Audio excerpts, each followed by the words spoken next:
Dead Shape-figuuri. No, kysytään teiltäkin ihan tämänhetkinen fiilis. No hyvä. Sen verran, että mä en vietä tipatonta, mutta mä vietän rahatonta tammikuuta.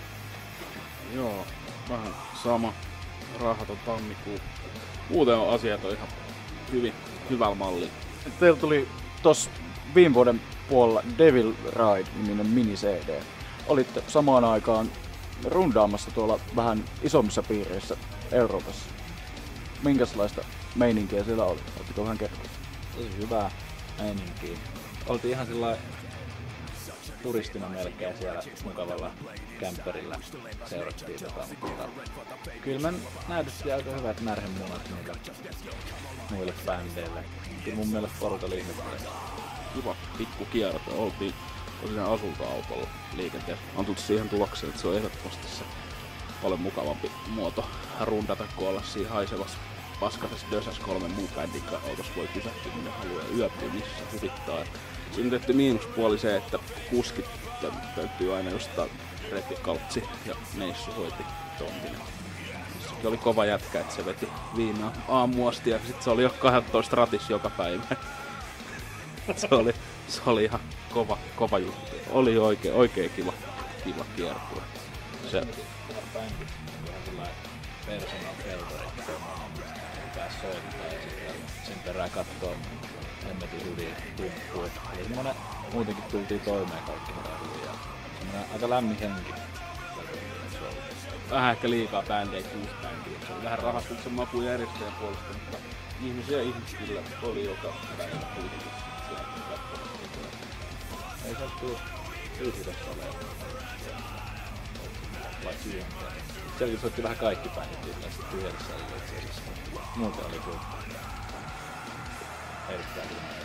No tosiaan tuossa Devil Ride mini-CDltä. Että oli tosiaan kiertueella samaan aikaan. Miten tämä homma meni näin? Ja millaista palautetta mitä saitte mini-CDltä? Muukattiin se rundi ja että tarvitsisi jotain saada mukaan. Ja sen takia tehtiin, että saadaan jotain uutta myytävää sinne. Ja kun ne tuli ne levylaatikot, niin mehän jätettiin, että unohdettiin 5 boksia levyä. Sitten se keikkamista, eikä niitä näkynyt sen koomin, että meillä oli oikeastaan yhden keikan vaan myynnissä albumit. Että oli meidän se taustalakana tehty niin sen kansitaiteen mukaan, että se oli sitä ainut, mikä edusti sitä julkaisuutta. Että se tehtiin vähän sitä silmällä pitää, että on julkaisu, että meillä on jotain tosiaan myytävää. No, se oli vähän muutenkin että lähdetään nauttaa melkein huvikseen silloin alussa. Sitten se sen jälkeen se tuli, että ei tehdäänkin miniseen. Se oli aluksi vähän tuleeko tässä nyt juosta kustu, mutta siitä tuli yllättävän ok. Kosiskellaan radiorock-yleisöä ihan selkeästi. Vaikuttaa vähän limasta. Ei ole aika kovaa kamaa kyllä omasta mielestä. Mä en ole missään nähnyt ainuttakaan arvostelua siitä, että en tiedä onko levyyhtiömme Dynamic Arts Recordsta mikään lähettänyt, mutta kyllä yksi frendi sanoi, että se on ihan jees. Ja uusi levy tulee joskus vuoden päästä.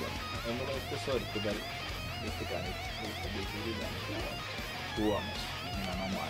Jyväskylässä salattiin sitten antaa sitä palautetta vaikka. Nyt mainitsit tuossa just, että tosiaan vuoden päästä tulisi seuraava lähtö. Onks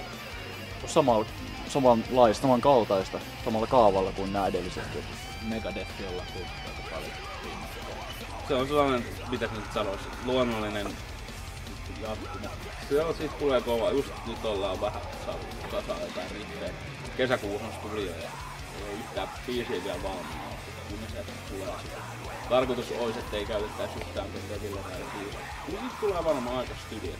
Ja nämä laulajat toisella on mielettömät visiot siitä albumista. On jotain vireilläkin nyt ihmettyy niin nyt jo asioita, mutta ne on niin salaisia niistä vielä. Tuossa miniseudeskin päällisemmin aika mukava jännitys ihan viimeisellä, että ei tiedä mitä on millaisia lauluja siinä tulee, nyt se tulee loppukunnasta. Tulee aika raikkaa kesän juotaksista. Miten paljon tuollainen keikkaa nyt sitten? Loppu tulee tapahtumaan on tässä aivan kohta, mutta onko sen jälkeen mitenkään keikkakalenteri täynnä? Ei täällä sen viikon. Sitten me lähdetään Jyväskylästä Ouluun. Vähän enemmän pyörii tuolla reenissä. On kolme vetoa. Otas on. Se on Jyväskylä, Oulu. Sitten on niin Salo. 3 keikkaa, koska sen jälkeen ei varmaan tehdä mitään ennen. Ties milloin. Sitten jotain ehkä kesälle, jotain spessua. Tarkoitus olisi keskittyä 100% uuteen materiaaliin. Ensimmäisen vuosipuoliskon aina keikan on tuolla. Teilläkin on noita esiintymisiä takana ja aika tosi iso määrä itse asiassa. Mikä teillä on nyt, jos näistä lukuisista keikkakokemuksista pystyy valikoimaan, niin semmonen ikimuiston siellä on? Mullahan ne joku rundi 13 plus 3, 4 keikkaa tämän bändin kanssa. Noskurissa kun oltiin Norterin kanssa, oli meikäläinen. Aika siistiä. Ja mä laskin tossa, ollaan me melkein paukutettu yli 200 vetoa. Ykkösen ehdottomasti Ukraina vuosi 2000 jotain. 2000, mä olin muun 2 vuonna, mutta se ensimmäinen kerta, se oli ensimmäinen meidän iso keikka ylipäätään. Oltiin 2 päivää ennen Ukrainassa, niin tuli sitten vähän tai sekoiltua, niin se keikka kärsi sit siitä. Mutta niinku se fiilis, mikä siellä oli kaikki catwalkit ja tuhansia ihmisiä ihan fileen.